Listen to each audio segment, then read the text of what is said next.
નમસ્કાર બાળકો, શું મજામાં છો ને? જો દોસ્તો, આપણે ગયા વખતે ચેતાકોષની ચર્ચા કરતા હતા.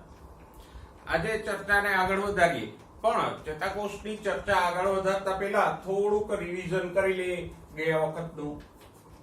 જો ચેતાકોષમાં મુખ્ય 3 ભાગો હોય. સૌથી પહેલા આપણે આ મુદ્દામાં ચેતાકોષની રચના ભણી કે ચેતાકોષમાં 3 ભાગો હોય. કયા 3 ભાગો હોય? તો કે આ જે ફેલાયેલો ભાગ છે કોષકાય કહેવાય. કોષકાયની અંદર કોષ કેન્દ્ર હોય, કોષ રસ હોય અને નિઝલની કણિકાઓ હોય. અને આ કોષકાય છે એ બધી ચયાપચયની ક્રિયાઓનું નિયંત્રણ કરે.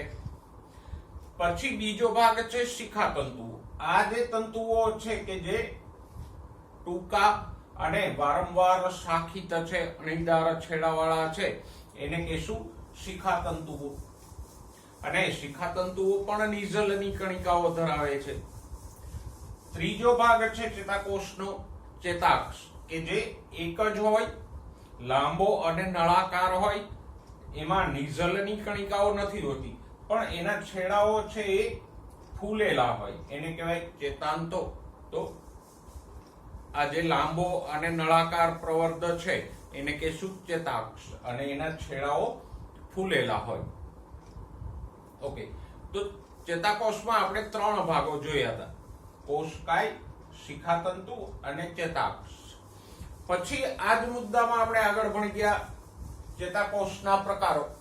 એમાંથી જે પ્રવર્ધો એટલે કે આ શિખાતંતુઓ અને ચેતાક્ષ નીકળે એની સંખ્યાના આધારે આપણે ચેતાકોષના 3 પ્રકારો પાડી ગયા.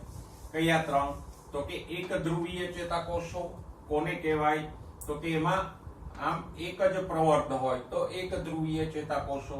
અને ખાસ ક્યાં હોય આવા ચેતાકોષો? તો કે ગર્ભીય અવસ્થામાં, એટલે કે ગર્ભમાં આવા ચેતાકોષો આવેલા હોય. પછી બીજા છે દ્વિધ્રુવીય ચેતાકોષો. એમાં 2 પ્રવર્ધો હોય, એક શિખાતંતુ અને એક ચેતાક્ષ. કુલ મળીને 2 પ્રવર્ધો થાય તો દ્વિધ્રુવીય ચેતાકોષો.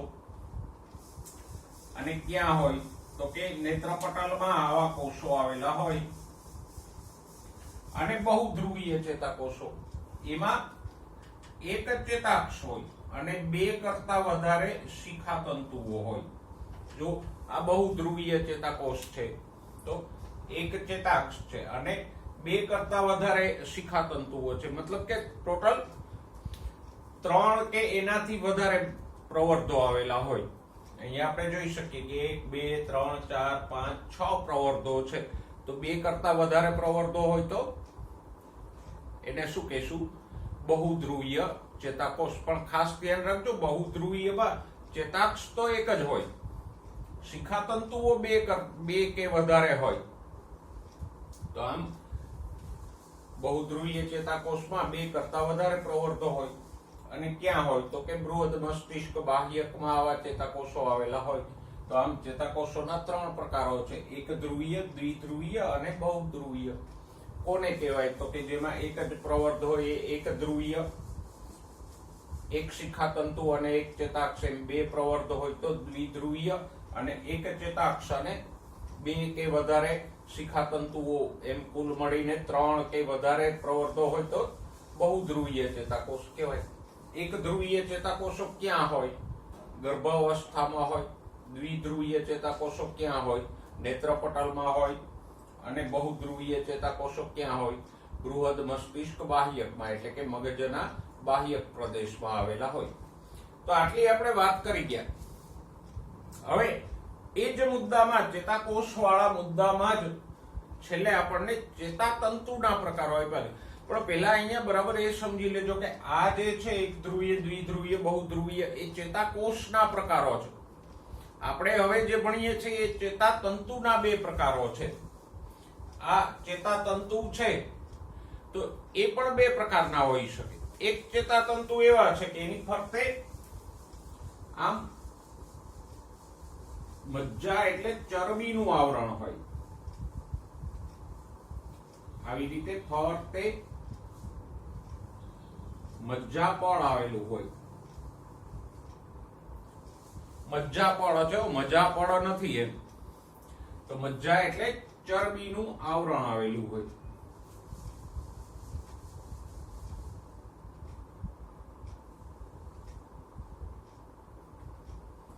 અને આ મજ્જાપળ છે એ પણ શ્વાનના કોષોથી ઘેરાયેલું હોય.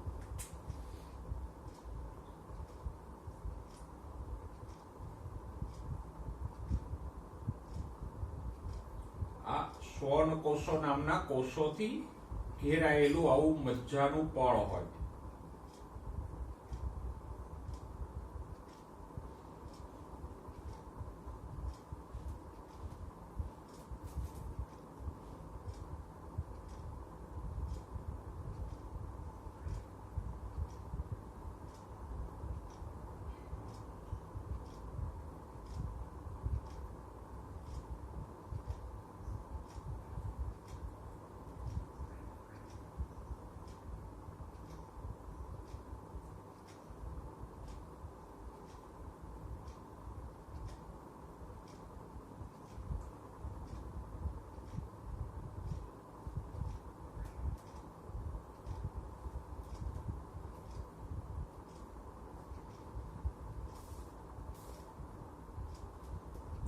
આ બધા છે શ્વાન કોષો છે.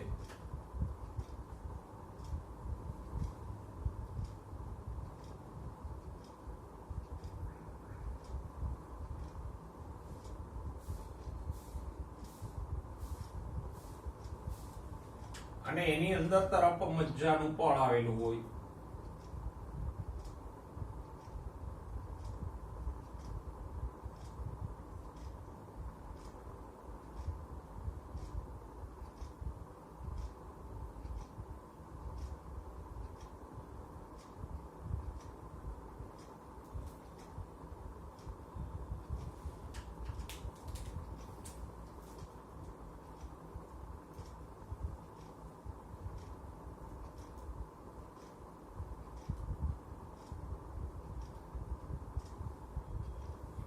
આ રીતે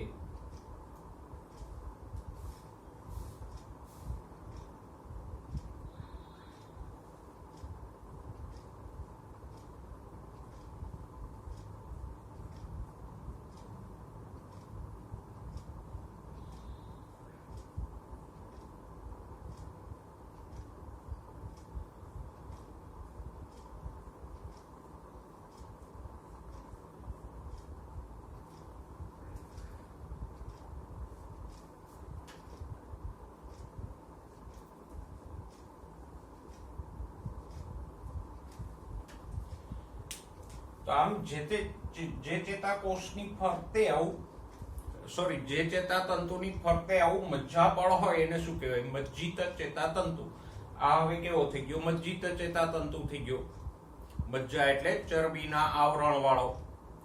ઓકે, મજ્જિત ચેતાતંતુમાં બીજી એક વિશેષતા હોય કે અહીંયા આપણે જોઈ શકીએ કે આ મજ્જાપળ છે સળંગ નથી, પણ અહીંયા વચ્ચેથી આમ તૂટક તૂટક છે.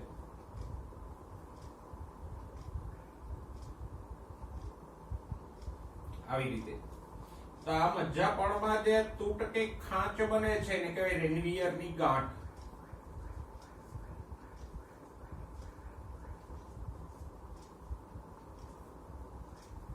તો રેનવીયરની ગાંઠ એટલે શું? તો કે મજ્જાપળમાં આવેલી આ જે ખાંચો છે, ગાંઠ, એને શું કહેવાય? રેનવીયરની ગાંઠ. મજ્જાપળ આમ એક સરખું સળંગ નથી, પણ આટલા ભાગમાં છે, અહીંયા નથી, પાછું અહીંયા નથી, અહીંયા નથી. તો આ જે ખાંચ પડે એને કહેશું રેનવીયરની ગાંઠ. અને રેનવીયરની ગાંઠ છે એ ઉર્મિવેગને ઝડપી વહનમાં ઉપયોગી થશે. તો આમ ચેતાતંતુનો પહેલો પ્રકાર છે મજ્જિત ચેતાતંતુ. એમાં રચના કેવી છે? તો કે ચેતાતંતુની ફરતે મજ્જાનું આવરણ હોય અને એની ફરતે શ્વન કોષોનું આવરણ હોય.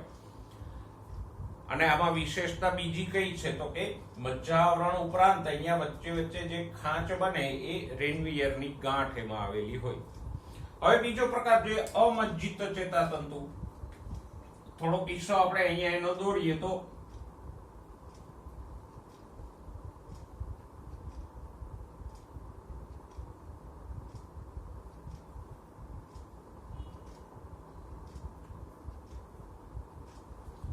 આટલો પોર્શન આપણે દોરીએ તો અહીંયા પણ શ્વન કોષો તો હશે જ.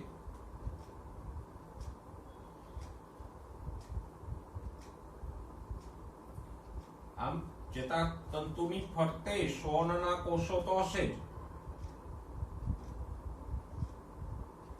પણ શ્વન કોષો અને ચેતાતંતુની વચ્ચે અહીંયા જે આ મજ્જાપળ જોવા મળે છે એ આમાં જોવા મળશે નહીં.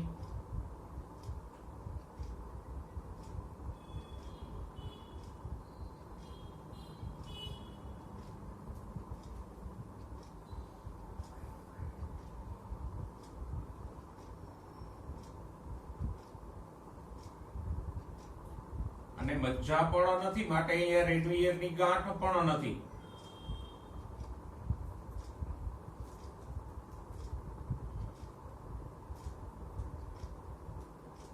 તો અહીંયા ચેતાક્ષ અને શ્વન કોષોની વચ્ચે મજ્જાનું પળ નથી માટે આથી અમજ્જિત ચેતાતંતુ.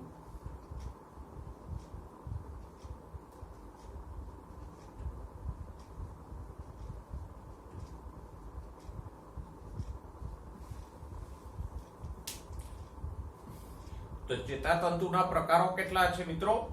2. કયા? મજ્જિત અને અમજ્જિત. મજ્જિત ચેતાતંતુ કોને કહેવાય? તો કે જ્યાં ચેતાતંતુની ફરતે મજ્જા એટલે કે ચરબીનું આવરણ હોય તો મજ્જિત ચેતાતંતુ. બીજી વિશેષતા શું છે? તો કે અહીંયા મજ્જાના આવરણની ફરતે શ્વન કોષોનું આવરણ હોય, અને ત્રીજી બાબત, મજ્જાનું આવરણ સળંગ નથી, એમાં વચ્ચે વચ્ચે ખાંચો પડે છે. એ ખાંચને આપણે શું કહેશું? રેનવીયરની ગાંઠ. તો મજ્જિત ચેતાતંતુમાં મજ્જાપળ હોય, સાથે સાથે રેનવીયરની ગાંઠ પણ હોય. બીજો પ્રકાર છે ચેતાતંતુનો અમજ્જિત ચેતાતંતુ. એમાં શ્વન કોષોનું આવરણ તો હોય પણ ચેતાક્ષની ફરતે મજ્જાનું પળ નથી હોતું, અને મજ્જાનું પળ નથી હોતું માટે આમાં રેનવીયરની ગાંઠ પણ નથી હોતી. તો આ ચેતાતંતુના 2 પ્રકારોની આપણે વાત કરી. જો આ એક જ મુદ્દામાં, આ એક મુદ્દો છે ચેતાકોષ, ચેતાતંત્રનો રચનાત્મક અને ક્રિયાત્મક એકમ, એક જ મુદ્દો આપેલો છે, પણ અંદર 3 બાબતો આપણે ભણ્યા. પહેલી બાબત ચેતાકોષની રચના ભણ્યા, બીજું એમાં ભણ્યા ચેતાકોષના 3 પ્રકારો, અને ત્રીજો મુદ્દો એમાં ભણ્યા ચેતાતંતુના 2 પ્રકારો, મજ્જિત અને અમજ્જિત. તો તમે પણ આવી જ રીતે યાદ રાખજો 3 ભાગમાં, જેથી કરીને તમને સહેલાઈથી આ મુદ્દો યાદ રહી જશે. બાળકો, હવે જોઈએ ઉર્મિવેગની ઉત્પત્તિ અને વહન.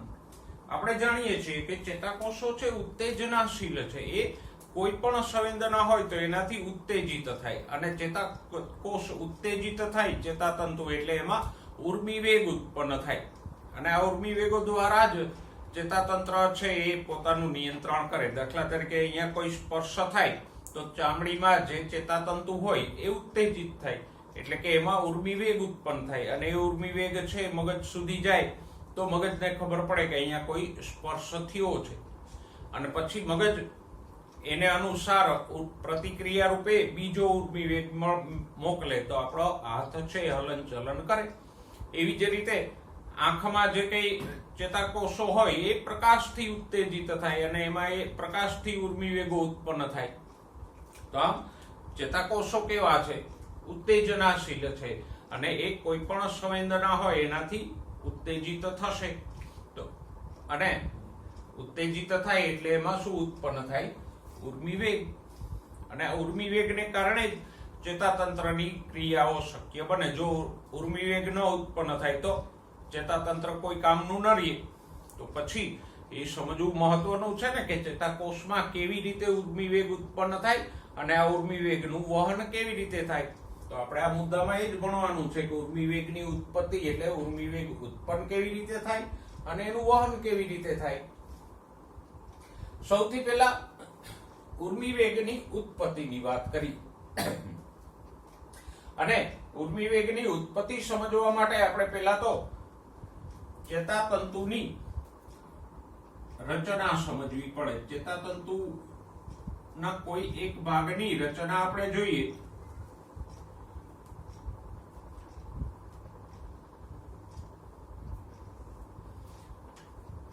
તો ચેતાતંતુ પછી ચેતાક્ષ હોય કે શિખાતંતુ હોય,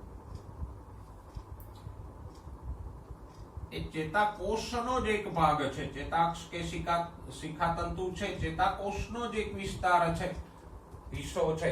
તો પછી એની ફરતે પણ કોષરસ પટલ આવેલું હોય જ.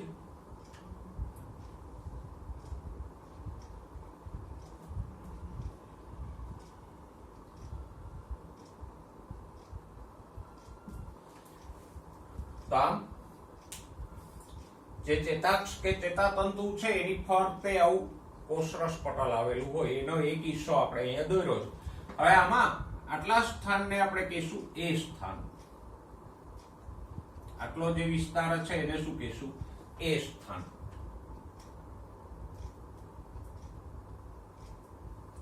પછી આને કહીશું બી સ્થાન. પણ બી સ્થાનને હમણાં આપણે આખું નહીં દોરીએ, એ વહન વખતે દોરશું. હવે જ્યારે ચેતાતંતુમાં કોઈ ઉર્મિવેગ ન હોય, એટલે કે વિશ્રામી અવસ્થામાં હોય, ત્યારે શું હોય? ફોર એક્ઝામ્પલ અહીંયા અત્યારે કોઈ સ્પર્શ નથી થતો, તો અહીંયા જે ચેતાતંતુ હોય એ કેવો હોય? વિશ્રામી અવસ્થામાં હોય. અને ત્યારે એમાં કેવું હોય? તો કે પહેલું તો એ કે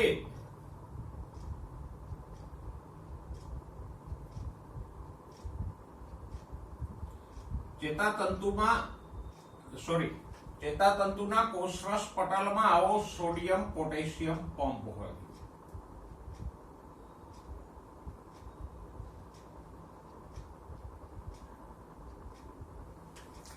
સોડિયમ પોટેશિયમ પંપ કે આયન પંપ આપણે બે જગ્યાએ ભણી ગયા.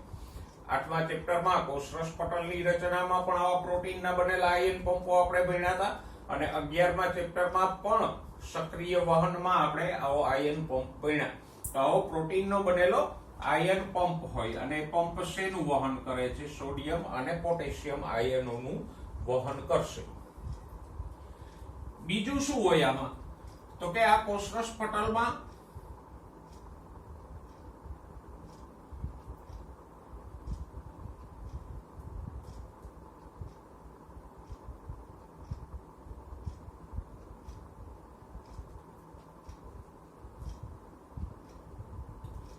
સોડિયમ આયન માર્ગો હોય, એ પણ પ્રોટીનના જ બનેલા હોય.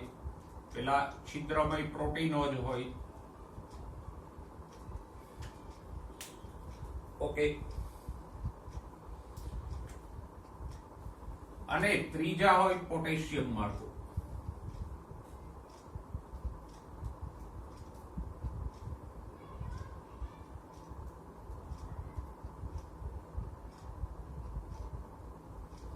આમ ચેતાતંતુના કોષરસ પટલની રચના કેવી હોય? પહેલા તો એ રચના સમજી લો. તો કોષરસ પટલમાં બાકીના કોષોની જેમ જ સોડિયમ આયન માર્ગો હોય પ્રોટીનના બનેલા, એવા જ પ્રોટીનના બનેલા પોટેશિયમ આયન માર્ગો હોય, અને સોડિયમ પોટેશિયમ પંપ હોય. જો આયન માર્ગો અને આયન પંપમાં તફાવત આપણે ભણી ગયા કે આયન માર્ગો છે એટીપી ના વપરાશ વગર આયનોનું અંદર બહાર વહન કરશે. જેમ કે આ સોડિયમ આયન માર્ગ છે, તો એ એટીપી વાપર્યા વિના સોડિયમને અંદર કે બહાર વહન કરાવશે. જ્યારે આયન પંપો આપણે કોને કહીએ? તો કે એ પણ પ્રોટીનો જ છે, પણ એ આયનનું વહન કરશે તો એમાં એટીપી ની ઉર્જા વાપરશે, એટલે કે સક્રિય વહન કરશે, તો આયન પંપ. અને નિષ્ક્રિય વહન કરતા પ્રોટીનને કહીશું આયન માર્ગો. તો અહીંયા સોડિયમ આયન માર્ગો, પોટેશિયમ આયન માર્ગો અને સોડિયમ પોટેશિયમ પંપ, આ ત્રણ મુખ્ય રચનાઓ ચેતાતંતુના કોષરસ પટલમાં આવેલી છે. હવે જોઈએ કે વિશ્રામી અવસ્થામાં, એટલે કે જ્યારે કોઈ ઉર્મિવેગનું વહન ન થતું હોય ત્યારે આ કોષરસ પટલની રચના કેવી હોય, એટલે કે એની પરિસ્થિતિ કેવી હોય? તો કે ત્યારે બહાર તરફ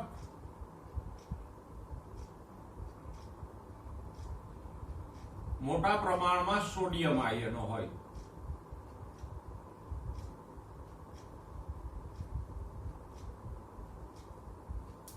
બીજા આયનો પણ હોઈ શકે, પણ વધુ પ્રમાણમાં કોણ હોય? સોડિયમ આયનો હોય.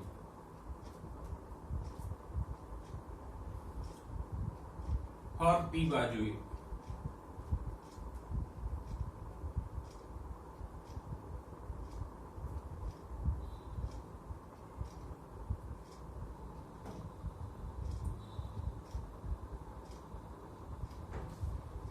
તો આમ વિશ્રામી અવસ્થામાં કોષરસ પટલની બહાર તરફ સોડિયમ આયનો હોય, જ્યારે અંદરની તરફ મહદઅંશે મોટા ભાગે પોટેશિયમ આયનો હોય.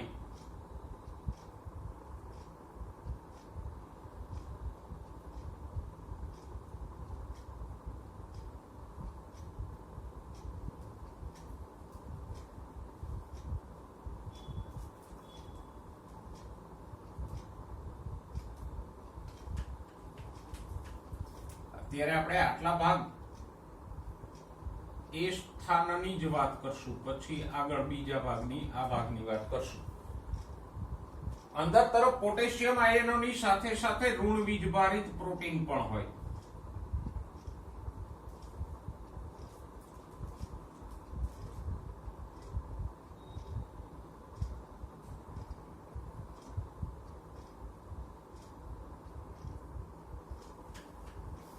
તો વિશ્રામી અવસ્થામાં બરાબર સમજી લો, ચેતાતંતુની બહાર તરફ શું હોય? સોડિયમ આયનો હોય, અંદર તરફ પોટેશિયમ આયનો અને ઋણ વીજભારિત પ્રોટીનો હોય. અહીંયા અત્યારની પરિસ્થિતિમાં આ કોષરસ પટલ છે એના સોડિયમ માર્ગો બંધ છે, એટલે કોષરસ પટલ સોડિયમ માટે અપ્રવેશશીલ છે. અહીંથી સોડિયમ અંદર નહીં જઈ શકે કારણ કે સોડિયમ માર્ગો અત્યારે બંધ છે. આ ઋણ વીજભારિત પ્રોટીનો છે તો મોટા અણુઓ છે એટલે અપ્રવેશશીલ છે, એ બહાર નહીં આવી શકે. નહીતર અહીંયા સોડિયમ વધારે છે તો સાંદ્રતા ઢોળાંશ અનુસાર એ અંદર જવા જોઈએ, પણ નહીં જાય. શા માટે સોડિયમ અંદર નહીં જાય? તો કે સોડિયમ આયન માર્ગો બંધ છે એટલે. તો અત્યારે આટલી પરિસ્થિતિ આપણે લખીએ. જુઓ, આ પરિસ્થિતિમાં શું છે તો કે નંબર 1, કોષરસ પટલની બહાર તરફ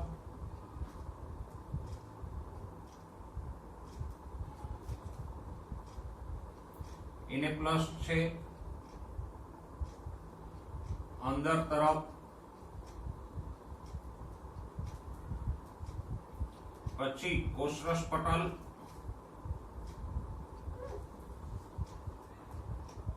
એ પ્લસ અને ઋણ વીજભારિત પ્રોટીન છે. હવે આને કારણે બહાર તરફ વીજભાર કેવો થઈ જાય? ધન. અને અંદર તરફનો વીજભાર કેવો થઈ જાય? ઋણ. અહીંયા બે શબ્દો મહત્વના છે. જો, બહાર તરફ સોડિયમ છે, અંદર તરફ પોટેશિયમ છે. તો આને શું કહેવાય? આથી કોષરસ પટલ કેવું છે?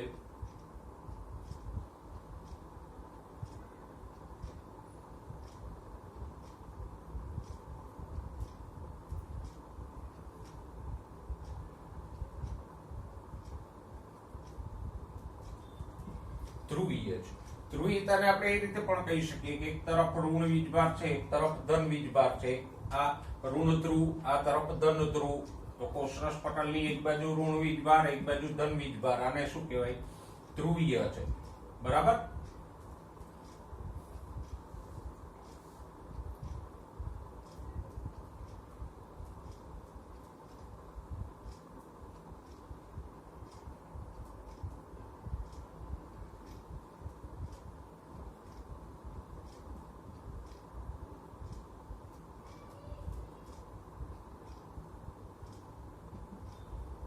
અને એક તરફ ધન વીજભાર છે, એક તરફ ઋણ વીજભાર છે. તો કોષરસ પટલ કેવું થયું? ધ્રુવીય થશે.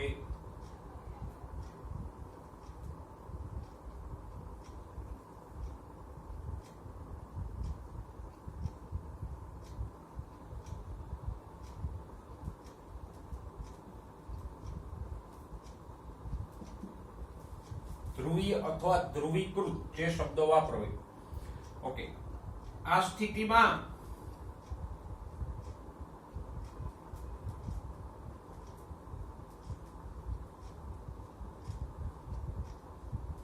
સોડિયમ આયન માર્ગો બંધ છે એટલે સોડિયમ અંદર પ્રવેશી શકતા નથી. અને આ જે કઈ રચના કે ચર્ચા આપણે કરીએ ક્યારની છે તો કે ચેતાતંતુ વિશ્રામી સ્થિતિમાં હોય ત્યારની. અને પટલની બંને તરફ અત્યારે જે વીજ સ્થિતિમાન છે એને શું કહેવાય? એક તરફ ધન એક તરફ ઋણ, એને શું કહેવાય? વિશ્રામી અવસ્થામાં જે વીજ સ્થિતિમાન છે તો એને કહીશું વિશ્રામી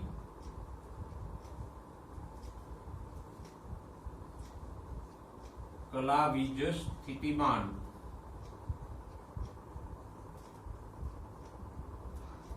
આ જે વીજ સ્થિતિમાન છે, એક તરફ ધન આયનો એક તરફ ઋણ આયનો, એ વીજ સ્થિતિમાનને શું કહીશું? વિશ્રામી કલા વીજ સ્થિતિમાન.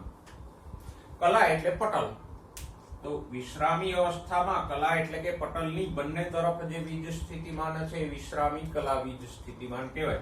કેવું છે કલા વીજ સ્થિતિમાન? તો કે એક તરફ ધન છે એક તરફ ઋણ છે. શા માટે છે? તો કે બહાર તરફ સોડિયમ વધારે છે, અંદર તરફ પોટેશિયમ વધુ છે, સાથે સાથે ઋણ વીજ ભારિત પ્રોટીનો છે, એટલે આ પ્રોટીનોને કારણે અંદર તરફ ઋણ વીજ ભાર છે.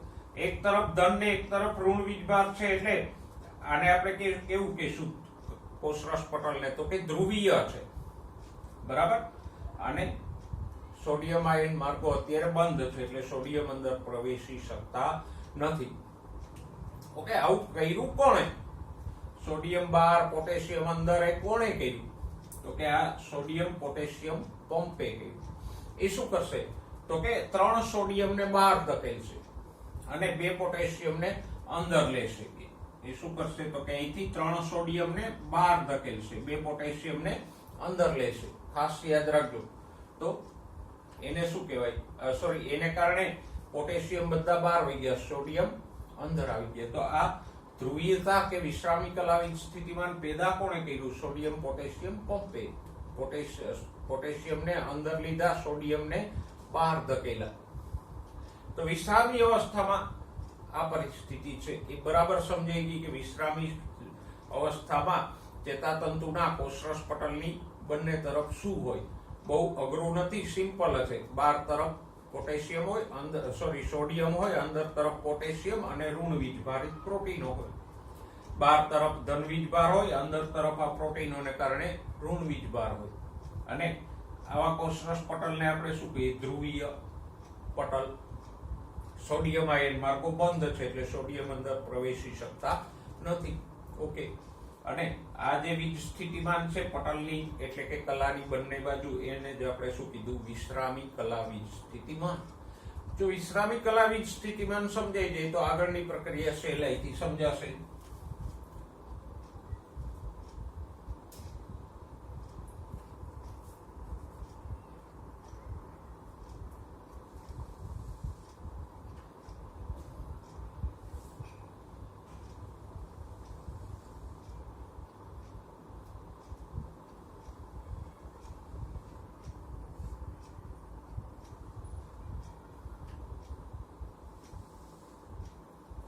હવે આપણે ચેતાતંતુનો એ જ વિસ્તાર અહીંયા ફરીવાર દોરીએ, પણ થોડોક લંબાણથી દોરીએ. અહીંથી અહીંયા સુધીના વિસ્તારને આપણે એ સ્થાન કીધું હતું.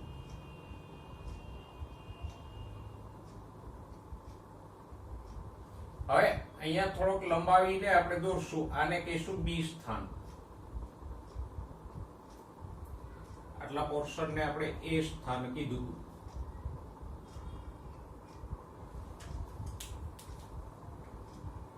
અહીંયા છે સોડિયમ પોટેશિયમ પંપ,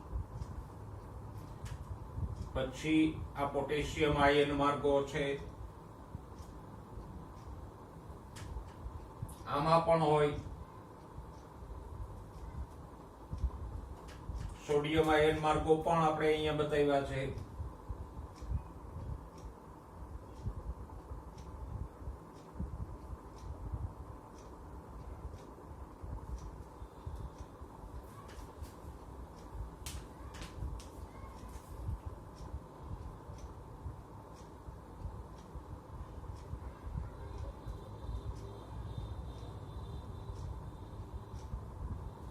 વીજ ભારિત પ્રોટીનો અહીંયા છે.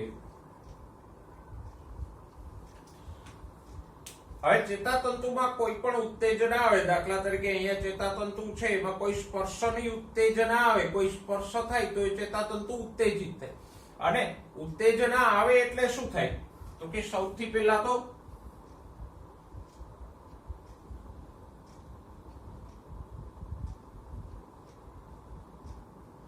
સોડિયમ આયન માર્ગો ખુલે.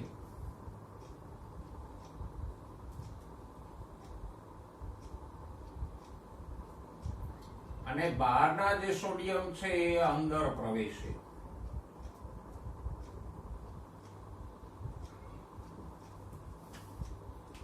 ઉત્તેજના આવે એટલે આ સોડિયમ આયન માર્ગો ખુલે.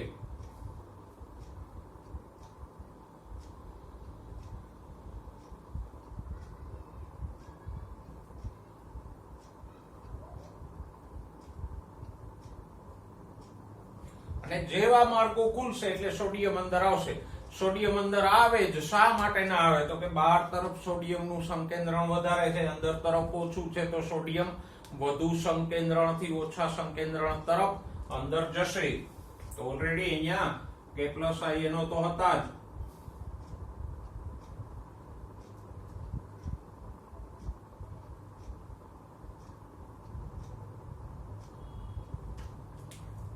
હવે સોડિયમ પણ ફટાફટ અંદર આવી જશે.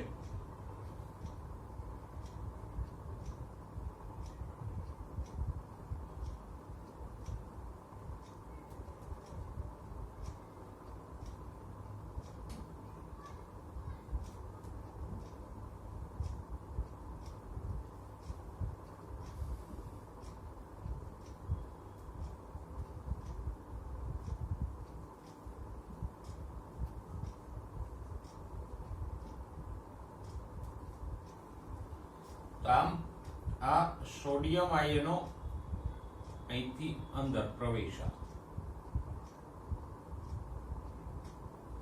તો ચેતાતંતુ ઉત્તેજિત થાય એટલે શું થાય? તો કે સોડિયમ આયન માર્ગો ખુલે અને સોડિયમ આયનો અંદર પ્રવેશે. હવે સોડિયમ આયનો અંદર પ્રવેશા તો ફેરફાર શું થયો? તો કે હવે વીજ સ્થિતિમાન ઉલટું થઈ ગયું. કેમ થઈ ગયું? તો કે પટલની અંદર તરફ ધન વીજભાર થઈ ગયો અને બહાર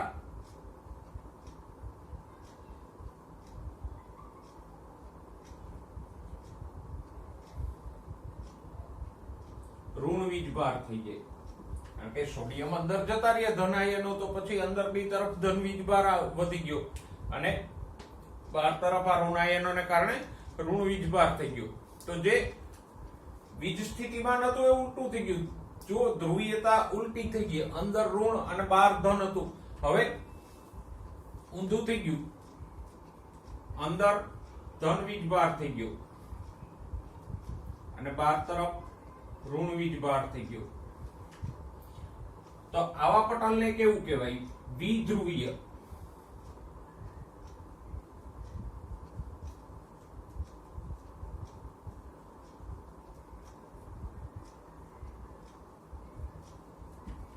આને આપણે ધ્રુવીય કે ધ્રુવીકૃત કહેતા હતા. બહાર ધન અંદર ઋણ, એ જે ઉલટો થઈ ગયો વીજભાર, તો હવે પટલ કેવું થઈ ગયું? વિધ્રુવીકૃત. અને હવે આ જે બદલાયેલું વીજ સ્થિતિમાન છે એને, આ જે પટલની બે બાજુ જે વીજ સ્થિતિમાન હતું એમાં જે ચેન્જ આવ્યો, બદલાવ આવ્યો, તો એને શું કહેશું? સક્રિય કલા વીજ સ્થિતિમાન. કારણ કે આ સક્રિય કે ઉત્તેજિત અવસ્થાનું વીજ સ્થિતિમાન છે.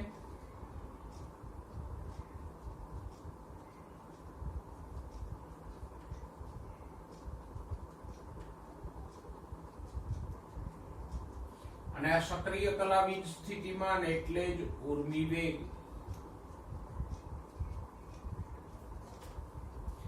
કેવી રીતે સર્જાય છે સક્રિય કલા વીજ સ્થિતિમાન કે ઉર્મિવેગ?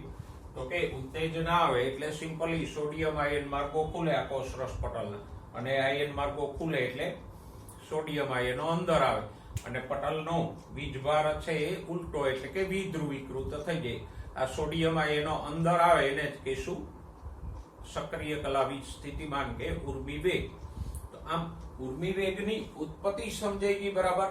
પેલા તો વિશ્રામી અવસ્થામાં કોષરસ પટલની રચના સમજો અને પછી ઉત્તેજના આવે ત્યારે શું થાય છે એ સમજો. ઉત્તેજના આવે ત્યારે એક જ ઘટના બને છે, સોડિયમ અંદર આવે અને એને કારણે વીજભાર છે એ ઉલટો થઈ જાય.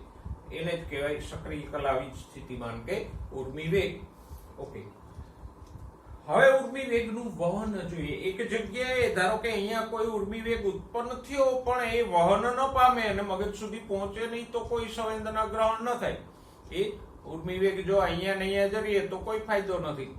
એ વહન પામીને મધ્યસ્થ ચેતાતંત્ર સુધી પહોંચવો જોઈએ તો આપણને ખબર પડે ને કે અહીંયા કોઈ સ્પર્શ થયો છે.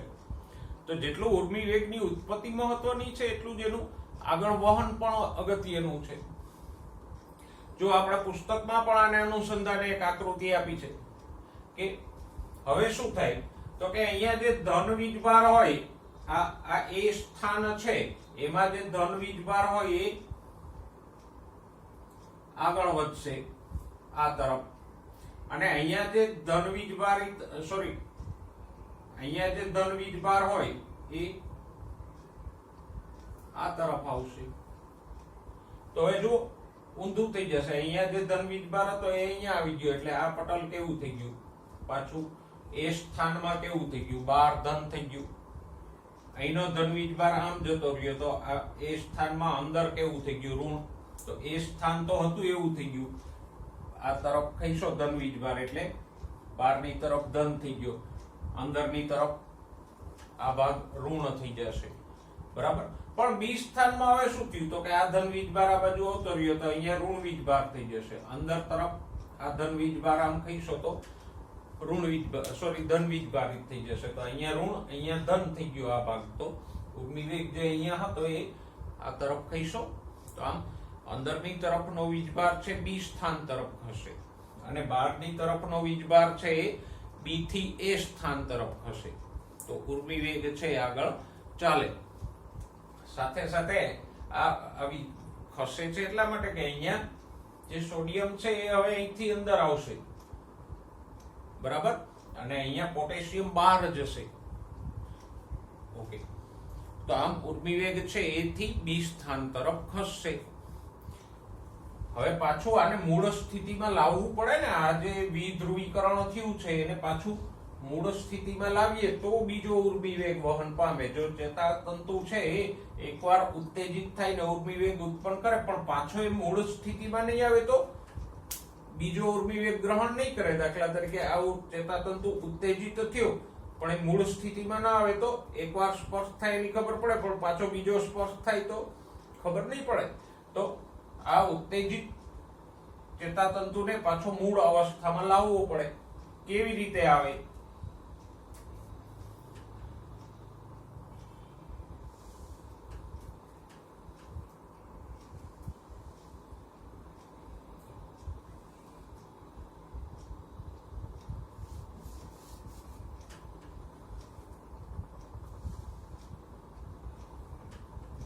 તો કે હવે સેકન્ડ કરતા ઓછા ભાગમાં મિલી સેકન્ડ જેટલા ભાગમાં આ સોડિયમ આયનો અંદર આવે એટલે તરત જ મિલી સેકન્ડ જેટલા ભાગમાં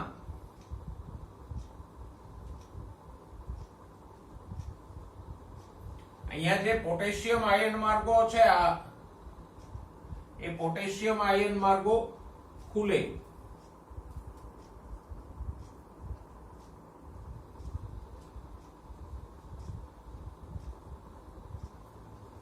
અને એને કારણે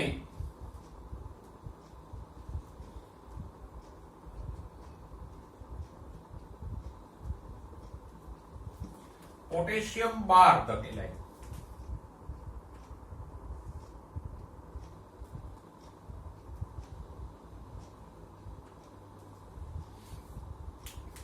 હવે પોટેશિયમ 12 ધકેલાણા એટલે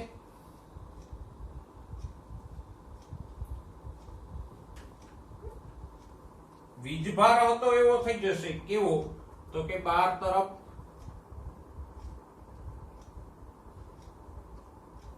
ધન અને અંદર તરફ ઋણ વીજભાર થઈ જાય.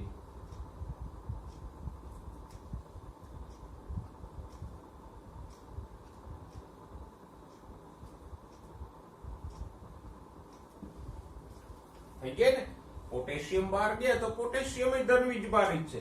આ પોટેશિયમ ને બહાર ધકેલી દીધો તો બહાર ધન વીજભાર થઈ જશે ઋણની જગ્યાએ, અને અંદર ધનની જગ્યાએ ઋણ વીજભાર થઈ જશે. તો આને શું કહેવાય? પુનઃ ધ્રુવીકરણ.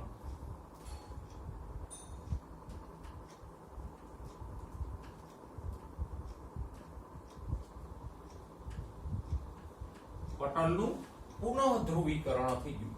ઓકે, હવે જો આ સ્ટેપમાં વીજભાર તો હતો એવો થઈ ગયો કે અંદર ઋણ બહાર ધન છે, બહાર ધન અંદર ઋણ અહીંયા હતો એવો જ થઈ ગયો. આ આકૃતિ આપણે અહીંયા નથી દોરી, ફક્ત લખ્યું જ છે. પણ હજી જો આયનોની સ્થિતિ હતી એવી નથી. અહીંયા શું છે? બહાર સોડિયમ અંદર પોટેશિયમ. આમાં ઊંધું થઈ ગયું. પોટેશિયમ બહાર આવ્યા, સોડિયમ હજી અંદર છે. તો હવે એ આયનોને સરખા કરવા માટે શું થાય? તો કે હવે આ સોડિયમ પોટેશિયમ પંપ ક્યારનો આપણે દોરી રાખ્યો છે પણ કઈ કામ નથી કર્યું, એ કામ કરશે. તો આ સોડિયમ પોટેશિયમ પંપ શું કરે?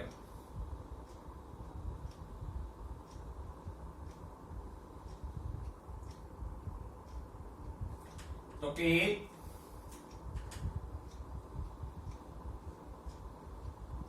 3 પોટેશિયમ ને બહાર ધકેલે, સોરી 3 સોડિયમ ને બહાર ધકેલે અને 2 પોટેશિયમ ને અંદર લે. જો અહીંયા કરવાનું શું છે? તો કે અહીંયા આ સ્ટેપમાં પોટેશિયમ બહાર છે ને સોડિયમ અંદર છે. જ્યારે આપણે રાખવાના કેમ છે? સોડિયમ બહાર પોટેશિયમ અંદર. તો પછી આ સોડિયમ પોટેશિયમ પંપ શું કરે?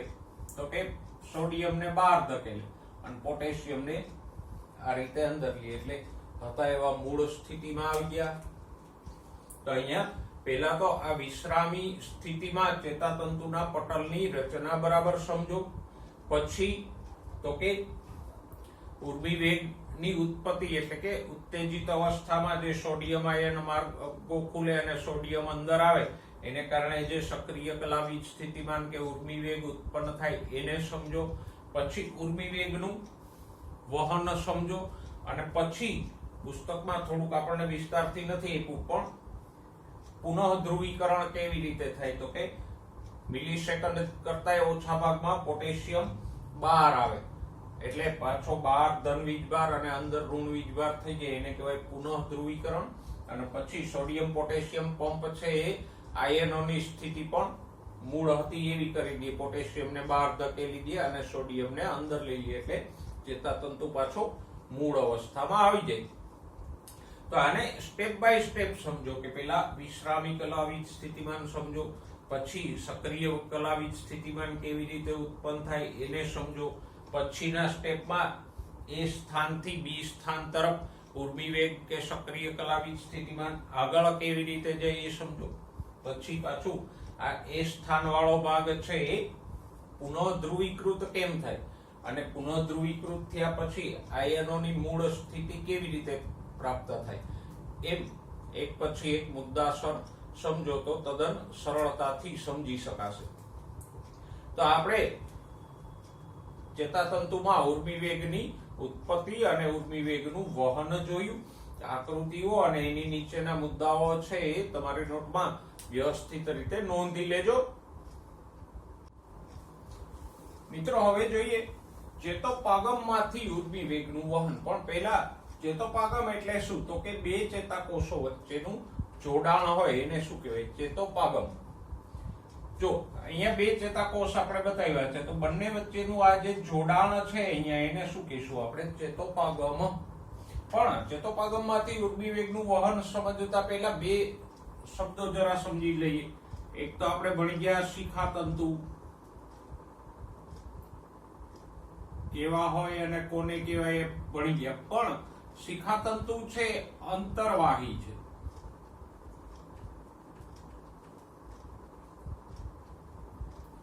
અંતર્વાહી મતલબ એ ઉર્મિવેગનું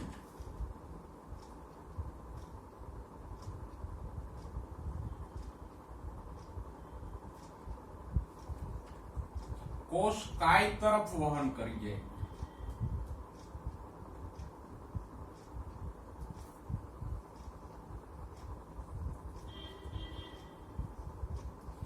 કે આ શિખાતંતુઓ છે ઉર્મી વેગનું ફક્ત આ દિશામાં જ વહન કરશે, કોષકાય તરફ, આમ વહન નહીં કરે. એટલે કેવા થયા એ અંતરવાહી, અંદર તરફ, કોષકાય તરફ વહન કરી જાય છે. અને બીજા તંતુઓ આપણે ભણ્યા ચેતાક્ષ અથવા અક્ષતંતુ જેને કહેવાય, એ બહિર્વાહી છે.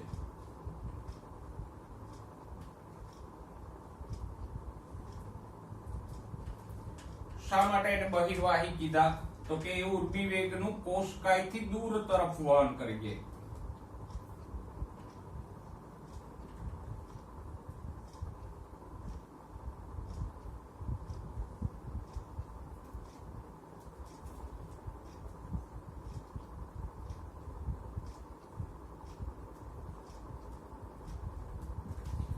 આ ચેતાક્ષ છે તો એ ઉર્મી વેગને ફક્ત આ દિશામાં જ વહન કરી જશે, આમ નહીં કરે. મતલબ કે ઉર્મી વેગ હંમેશા કઈ બાજુ જશે? શિખાતંતુથી કોષકાય અને ત્યાંથી ચેતાક્ષ તરફ જશે. ક્યારેય આમ ઉર્મી વેગનું વહન નહીં થાય. અને એટલે જ આપણે અગાઉ કહી ગયા કે ચેતાતંતુઓ કેવા છે? વન વે છે, એમાં એક જ દિશામાં ઉર્મી વેગનું વહન થાય. તો હવે અહીંથી આમ વહન થશે તો વચ્ચે બે ચેતાકોષો વચ્ચેનું જોડાણ પણ આવી શકે. અને બે ચેતાકોષો વચ્ચેના જોડાણને આપણે શું કહી ગયા? ચેતોપાગમ. તો આ ચેતોપાગમમાંથી ઉર્મી વેગનું વહન થોડુંક અલગ રીતે થશે. બાકી ચેતાતંતુમાં તો ઉર્મી વેગનું વહન આપણે ભણ્યા કે એ સ્થાનથી બી સ્થાન તરફ કેવી રીતે વહન થાય એ આગળ આપણે જોયું. પણ ચેતોપાગમમાંથી ઉર્મી વેગનું વહન કેવી રીતે થાય એ સમજીએ. ઓકે, હવે ચેતોપાગમનું નિર્માણ કેવી રીતે થાય એ પહેલા જોઈએ. તો કે અહીંયા આપણે બે ચેતાકોષો દોર્યા છે, આટલો ભાગ આપણે મોટો કરીને બતાવ્યો છે અહીંયા. તો આ ભાગ શું છે? ચેતાક્ષની ગાંઠ કે ફૂલેલો છેડો છે.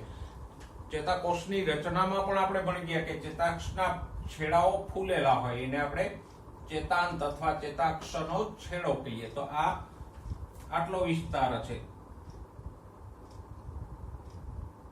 ચેતાક્ષનો ફૂલેલો છેડો છે. અને આ શિખાતંતુ છે.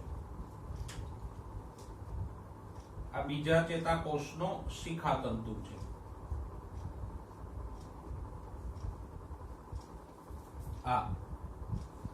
તો ચેતોપાગમમાં એક ચેતાકોષનો ચેતાક્ષ હોય અને બીજાનો શિખાતંતુ જોડાયેલો હોય. અને ઉર્મી વેગનું વહન હંમેશા આમ થશે, ચેતાક્ષથી શિખાતંતુ તરફ. તો આ જે પટલ છે, આ ભાગ અહીંથી આ વિસ્તાર, એને શું કહીશું? પૂર્વ ચેતોપાગમીય કલા. અને આ પટલને શું કહીશું? શિખાતંતુના પટલને શું કહીશું? પશ્ચ ચેતોપાગમીય કલા. અને બંને વચ્ચે અહીંયા અવકાશ એટલે કે ફાટ છે, જગ્યા છે. તો પૂર્વ ચેતોપાગમીય કલા, ચેતોપાગમીય ફાટ અને પશ્ચ ચેતોપાગમીય કલા ભેગા મળીને શું બનાવે? ચેતોપાગમ. તો ચેતોપાગમની રચનામાં શું હોય? તો કે પૂર્વ ચેતોપાગમીય કલા એટલે ચેતાક્ષનું પટલ, ચેતોપાગમીય ફાટ એટલે વચ્ચેનો અવકાશ, અને પશ્ચ ચેતોપાગમીય કલા એટલે શિખાતંતુનું આ પટલ. આ ત્રણેય રચનાઓ ભેગી મળીને શું બનાવે? ચેતોપાગમ. તો ચેતોપાગમની મૂળભૂત રચના સમજાઈ ગઈ. હવે જોઈએ ચેતોપાગમના પ્રકાર.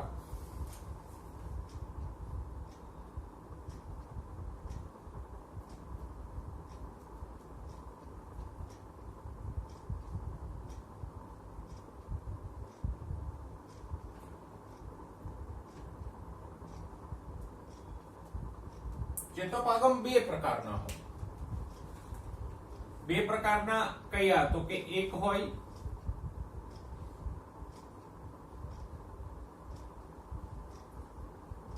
રાસાયણિક ચેતોપાગમ. કોને કહેવાય? તો કે એમાં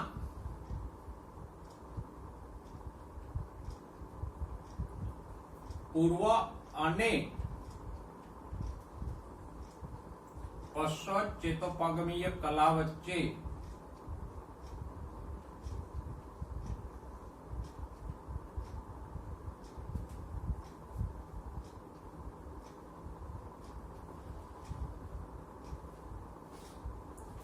ફાટ એટલે કે જગ્યા આવેલા હોય. અહીંયા આવી જગ્યા આવેલી હોય તો આ રાસાયણિક થયું. પછી તો કે આવા ચેતોપાગમમાં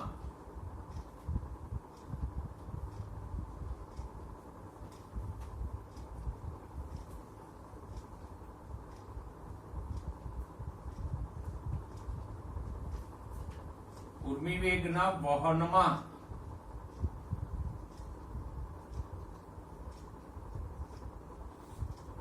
ચેતાપ્રેષક દ્રવ્યો એટલે કે ન્યુરોટ્રાન્સમીટર્સ ભાગ લે છે.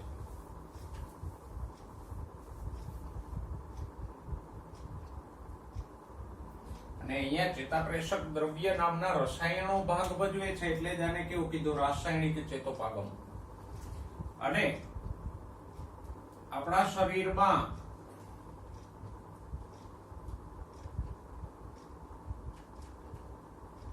મોટા ભાગના ચેતોપાગમ આ પ્રકારના છે, રાસાયણિક છે.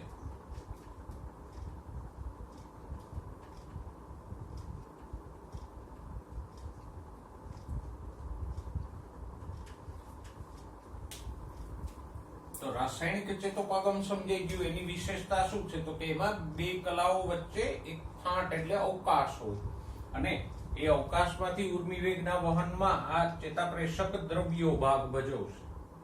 અને આ ચેતાપ્રેષક દ્રવ્ય નામના રસાયણો અહીંયા ભાગ ભજવે છે એટલે જ એને રાસાયણિક ચેતોપાગમ કીધા. બરાબર. અને શરીરમાં મોટાભાગના ચેતોપાગમ કેવા હોય, રાસાયણિક પ્રકારના હોય. આટલું સમજાઈ ગયું. બરાબર સમજાઈ ગયું. તો બીજા પ્રકારના ચેતોપાગમ જોઈએ. એ છે વીજકીય ચેતોપાગમ અથવા વિદ્યુતકીય ચેતોપાગમ.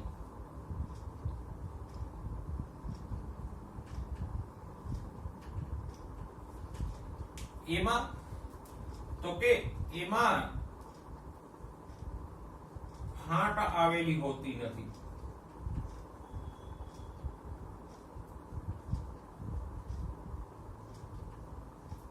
એટલે કે આ પૂર્વ ચેતોપાગમી કલા અને પશ્ચિમ ચેતોપાગમી કલા વચ્ચે જગ્યા ન હોય, બંને અડેલી હોય, સ્પર્શેલી હોય. અને એટલે જ એમાં ચેતાપ્રેષક દ્રવ્યો ખાસ ભાગ ભજવતા નથી.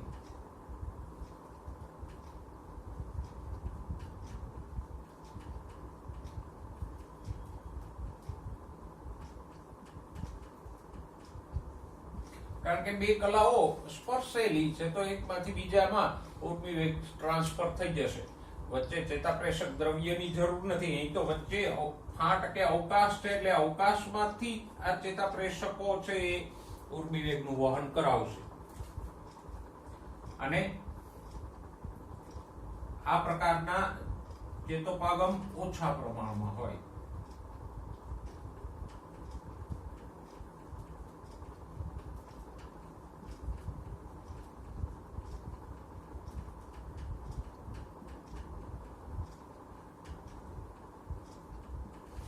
પહેલા તો આપણે મૂળભૂત ચેતોપાગમની રચના ભણ્યા કે એમાં શું હોય તો કે સામાન્ય રીતે એમાં પૂર્વ ચેતોપાગમી કલા, ચેતોપાગમી ફાંટ અને પશ્ચ ચેતોપાગમી કલા એટલો ભાગ મળી અને ચેતોપાગમ બનાવે.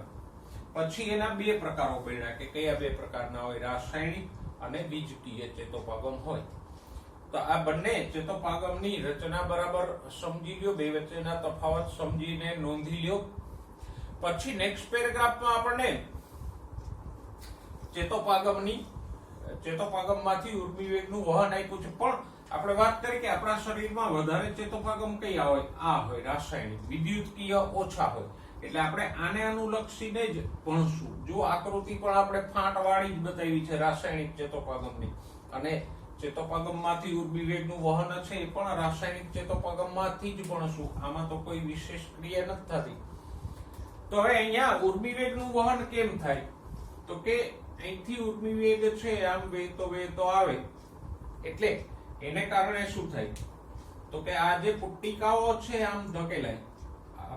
ચેતાપ્રેષક દ્રવ્ય ભરેલી પુટ્ટિકા કે કોથળીઓ છે એ આ પશ્ચિમ ચેતોપાગ પૂર્વ ચેતોપાગમી કલા તરફ ધકેલાય અને એ અહીંયા ખુલી જશે.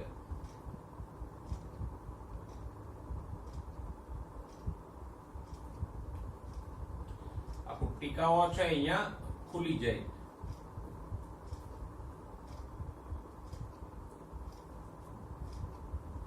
અને એની અંદર જે ચેતાપ્રેષક દ્રવ્યો છે એ હવે અવકાશમાં મુક્ત થશે. ફાંટમાં મુક્ત થઈ જશે. તો ઉર્મિવેગ આવે એટલે ચેતાક્ષના છેડામાં રહેલ જે ચેતાપ્રેષક દ્રવ્ય ભરેલી પુટ્ટિકાઓ છે એ ખુલી જાય અને એમાં રહેલું ચેતાપ્રેષક દ્રવ્ય છે એ અવકાશમાં મુક્ત થઈને ક્યાં જાય? તો કે આ જે પશ્ચેતોપગમી કલામાં જે ગ્રાહી પ્રોટીનો છે, ગ્રાહીઓ, એની સાથે જોડાય. આ ગ્રાહી પ્રોટીનો સાથે જોડાય. તો આમ પ્રક્રિયા શું થાય છે? તો કે ચેતાપ્રેષક દ્રવ્યો ચેતાક્ષમાંથી મુક્ત થઈ અને શિખાતંતુના પશ્ચેતોપગમી કલામાં આવેલ ગ્રાહીઓ સાથે જોડાય. ઓકે, આ ચેતાપ્રેષક દ્રવ્યો આ ગ્રાહીઓ સાથે જોડાય એટલે આ પટલ ઉત્તેજિત થાય અને એમાં રહેલા આયન માર્ગો ખુલે. અહીંયા આયન માર્ગો તો હોય જ, જેમ બાકીના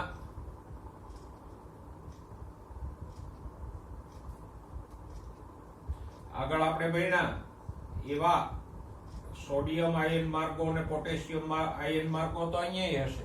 તો આ ચેતાપ્રેષક દ્રવ્યો ગ્રાહી સાથે જોડાય એટલે આયન માર્ગો ખુલે. આયન માર્ગો ખુલે એટલે પેલા સોડિયમ આયનો અંદર આવે અને સોડિયમ આયનો અંદર આવે એટલે અહીંયા પણ ઉર્મિવેગ ઉત્પન્ન થઈ ગયો. વીજ સક્રિય કલા વીજ સ્થિતિમાન કે ઉર્મિવેગ ઉત્પન્ન થઈ ગયો. પણ એ ઉર્મિવેગ ઉત્પન્ન કોણે કરાયો? તો કે આ ચેતાપ્રેષક દ્રવ્યો ગ્રાહીઓ સાથે જોડાણા તો આ આયન માર્ગો ખુલ્યા અને શિખાતંતુમાં પણ ઉર્મિવેગ ઉત્પન્ન થઈ ગયો. ઓકે, આ છેડે ઉર્મિવેગ ઉત્પન્ન થઈ ગયો પછી તો એ અહીંયા સુધી વહન પામી જશે.